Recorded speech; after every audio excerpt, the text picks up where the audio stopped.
আসসালামু আলাইকুম রহমতুল্লাহ। সুপ্রিয় দর্শক, আমি ভিডিওর শুরুতেই এতটুকু জিকির করে যারা জিকির শুনে যাদের চুলকানি রয়েছে তাদের চুলকানিটা প্রথমে একটু বাড়িয়ে দিলাম। ইল্লাল্লাহ জিকিরটা মূলত কোথা থেকে আসলো? ইল্লাল্লাহ জিকির কারা কারা করে? তাহলে কি তালেবানরা, আফগানিস্তান তালেবানরাও কি তাহলে চরমনের মুরিদ হয়ে গেল? আহমদ শফি সাহেবও কি তাহলে চরমনের মুরিদ ছিল? আচ্ছা, আল্লামা মামুনুল হক সাহেব তো তিনি ইল্লাল্লাহ জিকিরের পক্ষে তিনি ফতোয়া দিয়েছে, তিনিও কি তাহলে চরমনের মুরিদ ছিলেন? যাই হোক দর্শক, এই ইল্লাল্লাহ জিকির নিয়ে যাদের অনেক চুলকানি তাদের উদ্দেশ্যে বা তাদের জন্য আজকে আমার এই ভিডিওটি, এবং তাদের জন্য আমি স্পেশালভাবে কিছু ভিডিও রেখেছি দর্শক। আর এই সাথে আজকে আমি কিছু কথা আপনাদেরকে বলবো, সেই ভিডিওগুলো দেখাবো আমি, একটু ভিডিওটা শেষ পর্যন্ত দেখবেন। তবে তার আগে যে কথাগুলো আমি বলতে চাচ্ছি, ডক্টর এনায়েতুল্লাহ আব্বাসী সাহেব, আপনারা সবাই তাকে চিনেন কম বেশি। তিনি আসলেই বর্তমান বাংলাদেশের মুসলিমদের ঐক্যর জন্য, অর্থাৎ ইসলামী দলগুলো ঐক্যর জন্য তিনি যে চেষ্টা করতেছে এটা সত্যি প্রশংসনীয়, এবং তিনি যে ভূমিকা রাখতেছে এটাও প্রশংসনীয়, এবং তার এই প্রশংসা করে আমি একাধিক ভিডিও আমার ইউটিউব চ্যানেলে তার জন্য আমি বানিয়েছি দর্শক।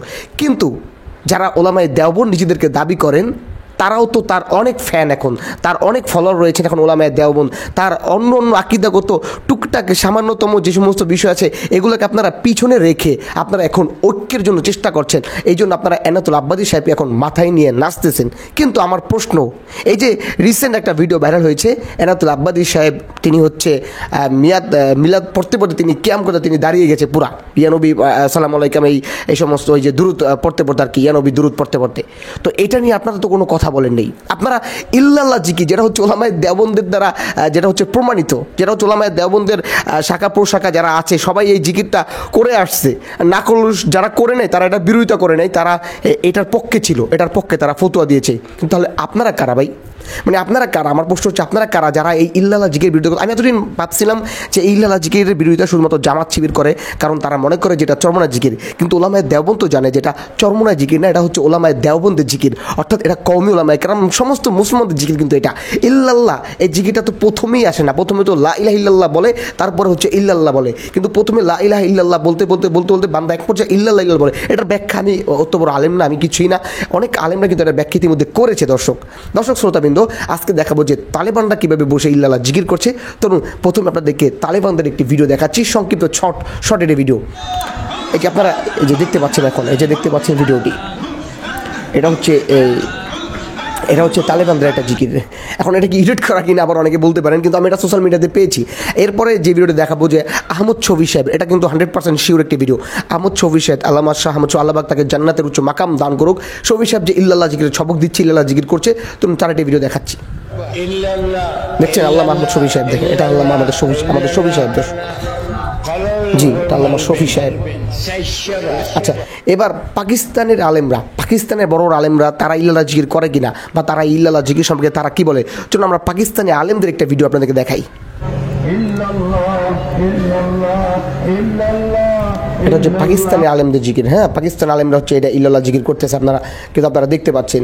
এরপর আল্লামা মামুনুল হক সাহেব, একজন কারা নির্যাতিত কারাবন্দী একজন আলেম, যার ছেলের আজকের একটি ভিডিও দেখো, আমার সত্যি আমার চোখে পানি এসেছে দর্শক। আল্লাহ পাক তাকে মুক্তির ব্যবস্থা করে দেখ। আমাদের যদি ক্ষমতা থাকতো যে আমরা হুমকার দিলে বা আমরা কথা বললেই রাস্তায় নামলে তিনি মুক্তি পাবে, তাহলে আমরা আরও আগেই রাস্তায় নামতাম। কিন্তু এটা যারা ভাবে তারা সম্পূর্ণ ভুল ভাবে। যদি সেটাই হতো তাহলে জামাত ইসলাম, বিএনপি এদের শক্তি কম নয়, এদের বহুত নেতাকর্মীরা অলরেডি জেলখানায় বন্দী রয়েছে। কই, তাদেরকে তো কেউ বের করতে পারে না এই রাস্তায় নেমে বা হুমকি দিয়ে। এটা সম্পূর্ণ ভুল ধারণা। আমরা মামুনুল হক সাহেব, আল্লামা মামুনুল হক সাহেবের মুখ থেকে শুনবো ইল্লাল্লাহ জিকির সম্পর্কে তার কি ফতোয়া। দর্শক, লা ইলাহা বলে 2 বার ইল্লাল্লাহ বলতে পারে, একবার লা ইলাহা বলে 10 বার ইল্লাল্লাহ বলতে পারে। এটা হচ্ছে আমাদের আল্লামা মামুনুল হক সাহেবের ফতোয়া, আমরা শুনতে চাই। তখনও মনের মধ্যে লা ইলাহার যে অর্থ সেটা মনের মধ্যে জাগরুক রেখে ইল্লাল্লাহ সহ সেভাবে উচ্চারণ করতে হবে। এতে ভাষাগত দিক থেকে আপনারা আল্লামা মামুনুল হক সাহেবের মুখ থেকে আপনারা শুনলেন দর্শক।